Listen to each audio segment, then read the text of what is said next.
अस्सलाम वालेकुम ट्रेडर्स, कैसे हैं आप लोग? उम्मीद करता हूँ आप लोग ठीक होंगे। आज की इस वीडियो में हम इंड्यूसमेंट के ऊपर बात करेंगे कि इंड्यूसमेंट क्या है और हमें इससे किस तरह से बचना चाहिए। दूसरा दूसरा जो हम इसमें पढ़ेंगे कि मार्केट में किस रेंज में अगर मार्केट चल रही है तो उसका इंड्यूसमेंट क्या होगा? अगर मार्केट बुलिश है तो उसमें मार्केट में इंड्यूसमेंट क्या होगा?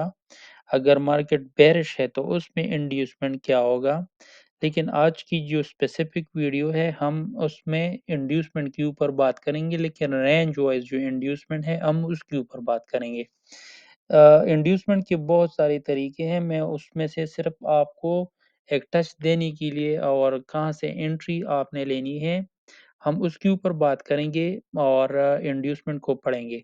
बेसिकली इंड्यूसमेंट जो है वो एक जाल होता है स्मार्ट मनी का कि वो आप लोगों के एसेट्स को हेड करता है और अपनी मनी को जनरेट करता है। तो इस इंड्यूसमेंट से बचने के लिए आपको एक वाइड नॉलेज की ज़रूरत है और वो वाइड नॉलेज जो कि इस वीडियो की वसातत से मैं आप लोगों को समझाने की भरपूर कोशिश करूँगा।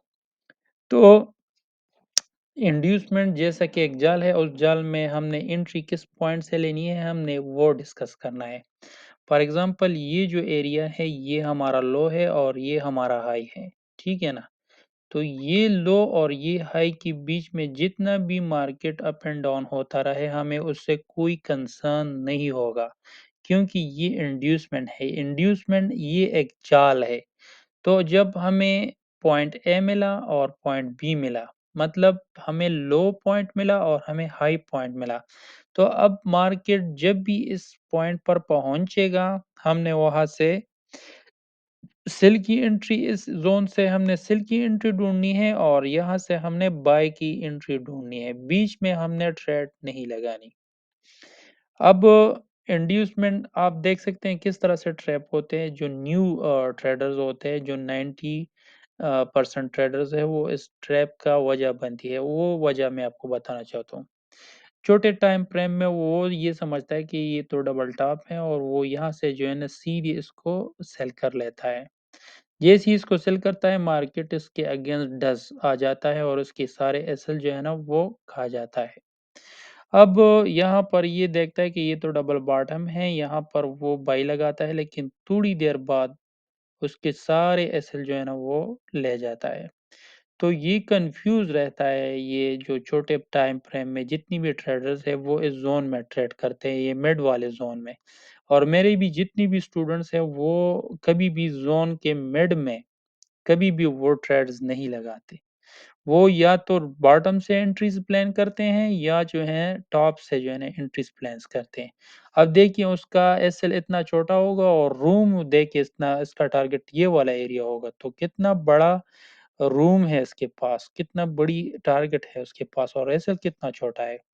तो अब अगर इसमें भी एक इंसान ये कहता है कि यार फॉरेक्स ट्रेडिंग में पैसे बहुत ज़ाया होते हैं, ये जुआ है, ये है, वो है, वो नेगेटिव लोग होते हैं, उनके पास नॉलेज नहीं होता। जब आपके पास नॉलेज आ जाता है ना, तो फिर आप लोगों को इन चीज़ों की परवाह नहीं होती। तो ये इंड्यूसमेंट ये है कि आपने इंड्यूसमेंट से बचना है। ये जो मिड वाली एरिया में जितनी भी एरिया है, ये अगर आपको सपोर्ट एंड रेजिस्टेंस और ट्रेंड लाइन जो भी आपको देता है, आपने इस ट्रेंड लाइन में कभी भी ट्रेड नहीं लगानी। अगर लगानी है तो या तो बॉटम के एरिया से लगानी है या आपको ऊपर से लगानी है। अभी मैं आपको चार्ट के ऊपर प्रैक्टिकली समझा देता हूँ कि आपने हमें एंट्री किस तरह से फाइंड करनी है। फॉर एग्ज़ाम्पल ये हमारा लो है, ये हमारा हाई है। अभी मार्केट इस एरिया तक पहुँचा है, लेकिन इसने इस एरिया को टच नहीं किया है। तो लिहाज़ा ये हमारा एंट्री पॉइंट नहीं है। ये हमारा एंट्री पॉइंट क्यों है? क्योंकि इसने इस एरिया को टच किया है, तो ये हमारा एक वैलिड एंट्री पॉइंट है। तो जब ये एक वैलिड एंट्री पॉइंट है तो हमने एसएल इसकी ऊपर लगाना है, इस ज़ोन के ऊपर। तो हमारा एसएल कितना छोटा हुआ और हमारा टारगेट क्या होगा? हमारा ये जो लो है, ये लो, ये हमारा टारगेट है, ठीक है ना? तो जैसे आप देख सकते हैं कि इतना छोटा एसएल और इतनी बड़ी टारगेट। तो इसमें आपको ज़रूर फ़ायदा होगा। इंड्यूसमेंट आपने पहचाना कि इंड्यूसमेंट एक जाल होता है और इंड्यूसमेंट हमेशा मिड वाली एरिया में होता है। तो मिड वाले एरिया में आपने कभी भी मार्केट में नहीं घुसना है, चाहे जितना भी अच्छी अपॉर्चुनिटी आपको मिले, आपने इस मार्केट में कदम नहीं रखना। अब मैं आपको ये इंड्यूसमेंट प्रैक्टिकली दिखा देता हूँ। ये देख लें जनाब, आप लोगों के लिए एक बहुत ही अच्छा और परफेक्ट एग्जांपल इंड्यूसमेंट का, वो मैं आपको दिखाना चाहता हूँ।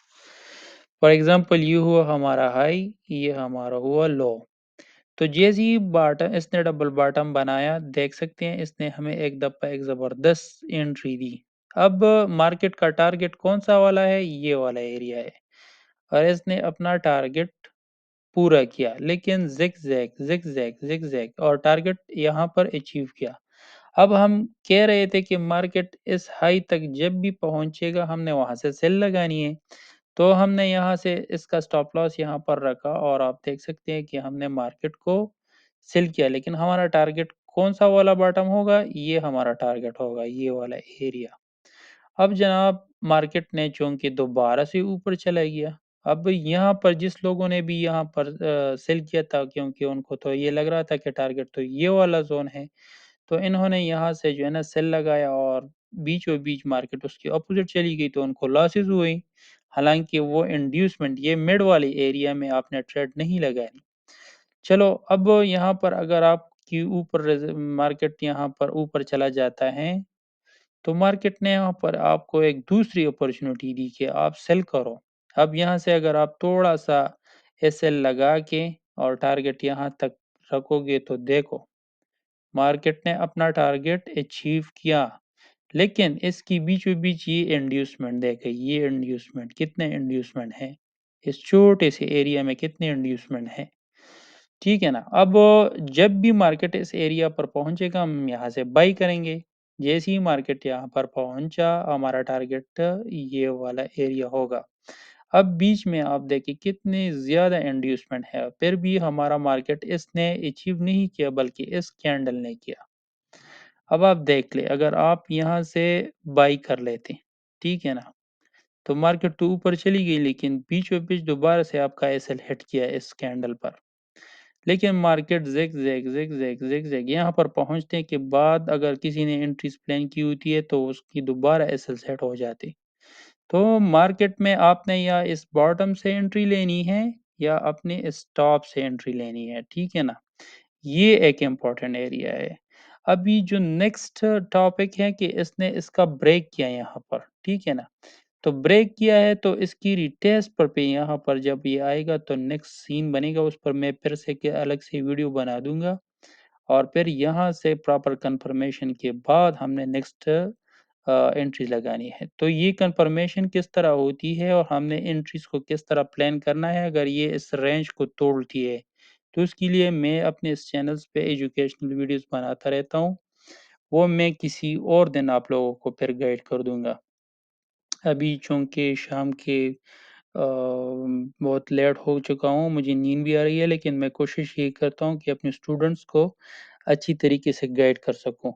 तो आज के लिए इतना ही कि आप लोगों ने इंड्यूसमेंट को समझना है कि इंड्यूसमेंट क्या है, हमने इससे किस तरह बचना है, हमारा एंट्री पॉइंट क्या होगा, वो भी आप समझ गई। मैं कोशिश करता हूँ कि आपको आसान अल्फाज में एक चीज़ सिखा सकूँ।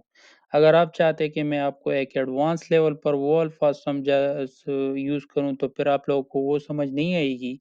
लेकिन बहरहाल जो भी एक्सपर्ट बंदा ये वीडियो देख रहा है, तो अगर वो चाहता है कि मैं उनके लिए एक एक्सपर्ट लेवल के अल्फाज यूज़ करूँ, तो थीम तो यही है, लेकिन अल्फाज चेंज होंगे। लेकिन मैं आप लोगों को ज़्यादा कन्फ्यूज़ नहीं करूँगा और कोशिश करूँगा कि आप लोगों को सादे अल्फाज में इस चीज़ को डिलीवर कर सकूँ। अगर वीडियो अच्छी लगी है, तो अपने दोस्तों के साथ शेयर करें, चैनल को सब्सक्राइब करें, और अगर आप किसी भी करेंसी में स्टक हैं, तो आप कमेंट बॉक्स में ज़रूर कमेंट कीजिएगा। हम कोशिश करेंगे कि आपके लिए वीडियो बना दी जाए और आपकी उस मुश्किल का हल तलाश किया जाए। तो तब तक के लिए इतना ही, मिलते हैं किसी और वीडियो में। लेकिन अगर आपने हमारा प्री वाला व्हाट्सएप ग्रुप जॉइन नहीं किया है, तो नीचे डिस्क्रिप्शन में उसका लिंक है, वो भी जॉइन कर सकते हैं, क्योंकि हम हर वक़्त वीडियो अपलोड नहीं कर सकते, तो ज़्यादातर कम्युनिकेशन उसी व्हाट्सएप ग्रुप के थ्रू होती है। तब तक के लिए इतना ही, मिलते हैं किसी और वीडियो में। अल्लाह हाफ़िज़।